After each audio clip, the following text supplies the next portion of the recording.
Unseen video reveals 3 days of pain and struggle for survival of Yumenglong. The world thought they had seen everything about Yumenglong's tragic case. They thought the CCTV clips, the leaked audio, and the court testimonies had already unraveled the cruel end that befell one of China's most beloved rising stars. But then, like a ghost clawing its way out of silence, a video emerged, a never-before-seen chronicle of his final 3 days of life. And it was unlike anything the world had imagined. This wasn't just another piece of evidence. It wasn't just another fragment of the truth. It was the living diary of pain, fear, and desperate willpower that Meng endured before his final breath. And once the footage was revealed, the internet didn't just break, it burned. The video that shouldn't exist. The discovery came unexpectedly. Investigators had combed through his devices for months, turning his phone, his laptop, and even encrypted drives into open books. Yet hidden in a separate, tamper-proof folder was a video file labeled only with 3 chilling words: "Still alive, Meng." When played, the footage revealed what nobody had dared to imagine. Yumenglong had survived for 3 days after the attack. Alone, wounded, desperate, and documenting every moment, as though he knew the world would one day need to hear his truth. The room in which he filmed himself was dimly lit, with cracked walls and a narrow barred window. A clock ticked in the background, its sound eerily steady against a shallow, labored breathing. He looked weak, his hair disheveled, his skin pale, but his eyes... his eyes still burned with a mix of fear and determination. Day 1, the realization. The first part of the video showed Yumenglong pressing his hand against his side, blood staining his shirt. He spoke in whispers, his voice hoarse but deliberate. "If you are watching this, it means I didn't make it. I don't have much time, they wanted me silent, but I cannot let them erase me. Please, tell them who I was. Tell them I tried." Fans watching later would describe this moment as a dagger to the heart. It was not just the image of their idol suffering, but the raw humanity of a man caught between hope and despair. Throughout the first day, the camera recorded his attempts to stand, to find water, to scribble notes on scraps of paper. Every few minutes, he would pause, clutch his chest, and gasp for breath. Yet he never turned off the recording. It was as if he wanted the world to witness every second of his struggle. Day 2, the plea. By the second day, his strength had waned. The footage showed him lying on the floor, his lips cracked, his voice breaking as he whispered names, friends, colleagues, even family members. One chilling moment came when he stared directly into the lens and asked, "Why did you betray me?" Those words were like an earthquake. Fans and analysts immediately began speculating. Who was he talking about? Was it his manager, the industry figures who silenced him, or someone even closer? But what made Day 2 truly unbearable was his attempt to sing. Despite his pain, he hummed the melody of an unreleased song, one that later experts matched to lyrics found in his journal. His voice cracked, tears streaming down his face, but he pushed through. It was the sound of a man trying to hold on to life with the only weapon he had left, his music. Day 3, the silence before the end. The third part of the video is what no fan has ever been able to watch without breaking. Yumenglong was barely conscious, his body curled up near the camera. His breathing was faint, shallow, and uneven. Every few seconds, his eyes fluttered open, staring into the void as though he could already see the end approaching. In one final burst of strength, he whispered, "If you love me, don't let them bury this. Don't let them bury me in silence. I fought. Please fight for me." Then the camera fell sideways, capturing only the ceiling and the faint sound of his last breaths until the screen went black. The silence that followed was louder than any scream. Global reactions, a world in mourning. The release of the video spread like wildfire. Fans who had fought tirelessly for justice collapsed in tears as they saw their idol's pain with their own eyes. Social media platforms overflowed with hashtags like #FightForMenglong, #JusticeUnseen, and #3DaysOfTruth. Celebrities who had remained silent for months were suddenly speaking out, some apologizing, others calling for the complete exposure of the industry's corruption. One particularly haunting moment came when a group of fans gathered outside the Supreme Court and played the video on a massive projector, their voices joining together as they sang the unfinished song he had recorded in his last hours. The world was no longer just mourning Yumenglong, it was carrying his voice like a torch. The betrayal question. But the video didn't just reveal his suffering. It raised terrifying new questions. Who locked him away for 3 days? Who allowed him to bleed and beg without help? And, most importantly, who was the betrayer he spoke of? Analysts and insiders suggested multiple names, pointing toward the very suspects now facing trial. But some claimed it went higher, that this wasn't just about individuals, but about an entire system built on silencing and exploiting young talent. The manager's cold smirk during court suddenly made more sense. Perhaps he already knew the video existed. Perhaps he knew it would come out, but believed he was still protected by forces bigger than him. The fans, however, weren't interested in speculation anymore. They wanted answers. The courtroom bombshell.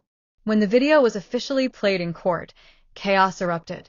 Family members wailed openly, lawyers clashed, and even the judge struggled to maintain order. The suspects bowed their heads, some weeping, others refusing to look at the screen. Yumenglong's mother collapsed into sobs, clutching her son's photo. At one point, she cried out, "You let my boy suffer. You let him die alone." The manager sat stone-faced, but witnesses reported that for the first time, his hands trembled slightly. The video was undeniable. It was the raw, unfiltered truth of Menglong's final hours. And it forced the world to ask, if this is what we've seen, what else have they been hiding? The legacy of 3 days. The unseen video was not just evidence, it was a legacy. In those final 3 days, Yumenglong didn't just endure suffering. He left behind a message that has now ignited a movement. His words, his whispers, his broken song, they have become a war cry for change, not just in the entertainment industry, but in every place where power tries to silence truth. Fans are now demanding that his story be immortalized, not just in documentaries or books, but in reforms that protect other artists from suffering the same fate. They are calling it the 3 Days Movement.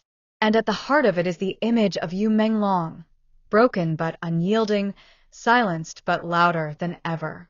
Closing reflection. The unseen video was not supposed to surface. It was not supposed to exist. But now that it has, the world can no longer look away. Yumenglong's death is no longer just a tragedy. It is a story of betrayal, resilience, and a desperate fight for survival against forces too cruel to name. He may have been silenced in life, but in death, his voice has grown into a roar. And that roar is shaking the world to its core. The world thought they knew the depth of Yumenglong's tragedy, but the release of the unseen video dragged everyone deeper into his pain. What Part 1 revealed was the outline of a nightmare. What the continuation exposes is the raw flesh of it. The footage wasn't just a record. It was a confession without words, a plea without answers, and a scream hidden in silence. And the more investigators examined each frame, the more horrifying the revelations became. The camera that never blinked. From the first moment, one detail stood out. The camera never turned off.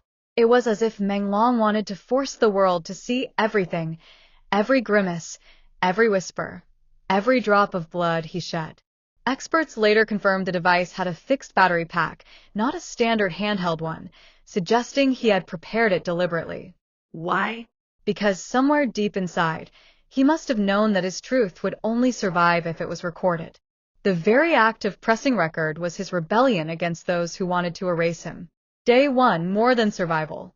On the first day, Menglong's attempts at survival went beyond instinct. He tried to bandage his wound with strips torn from his own shirt. He limped to the tiny barred window, screaming weakly into the empty daylight. He even tapped on the walls in rhythmic patterns, as if hoping someone in the building might hear. At one point, he dragged himself across the floor to a small desk, where he scribbled faint words onto scraps of paper. When pieced together later, the messages formed fragments of thoughts. Don't trust him. The woman, careful. They planned this long ago. Fans and investigators alike froze at these revelations. Every fragment was a puzzle piece, each pointing to betrayal, conspiracy, and a carefully laid trap. Day 2, the betrayal question. The second day was when his agony transformed into clarity.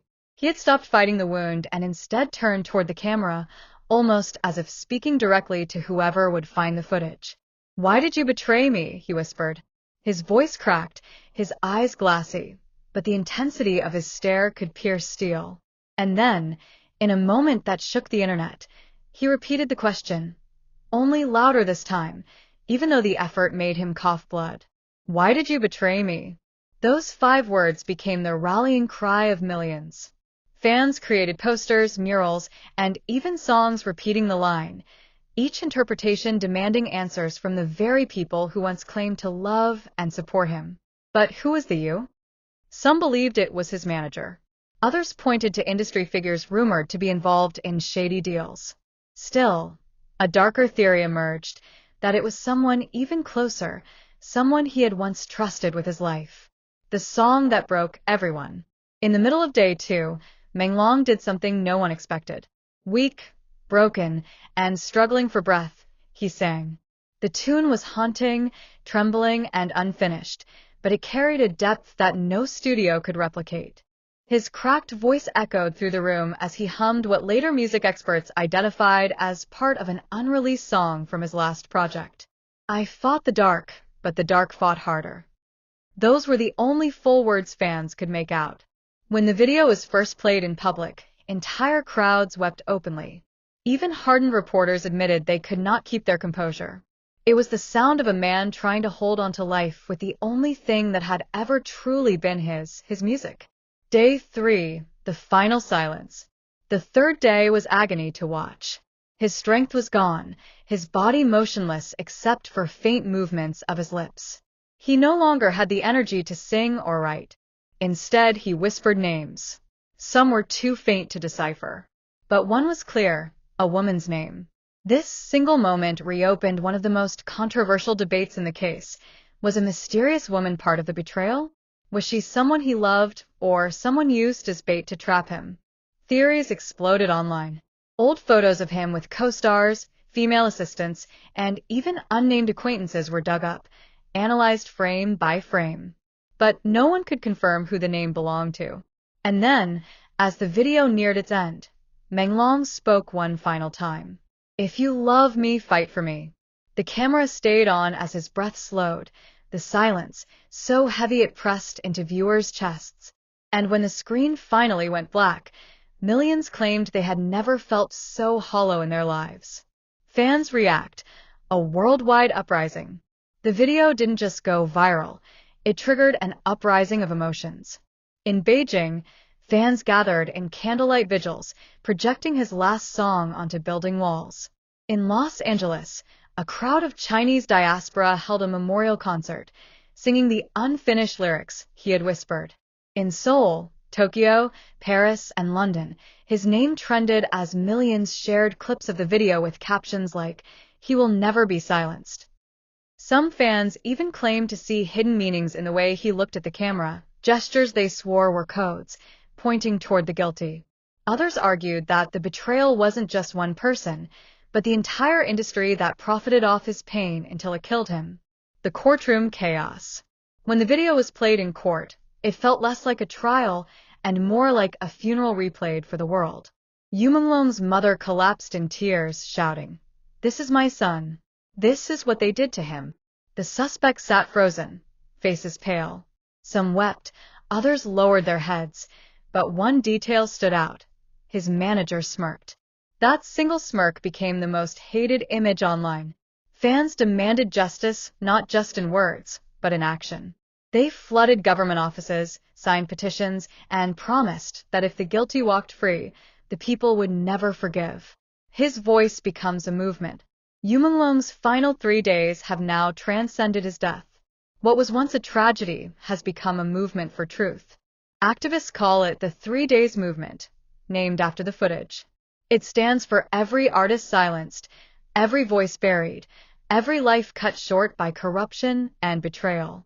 And at the center of it all is Menglong, the man who, through pain, betrayal, and despair, left behind the most powerful testimony of all, himself. Closing reflection. The unseen video was not supposed to be found, but it was. And now, no matter how hard the powerful may try, the truth cannot be buried again. Yumenglong's 3 days of struggle are more than just a piece of evidence. They are a call, a demand, and a haunting reminder that even in death, his voice is stronger than those who tried to silence him. The world cannot look away anymore.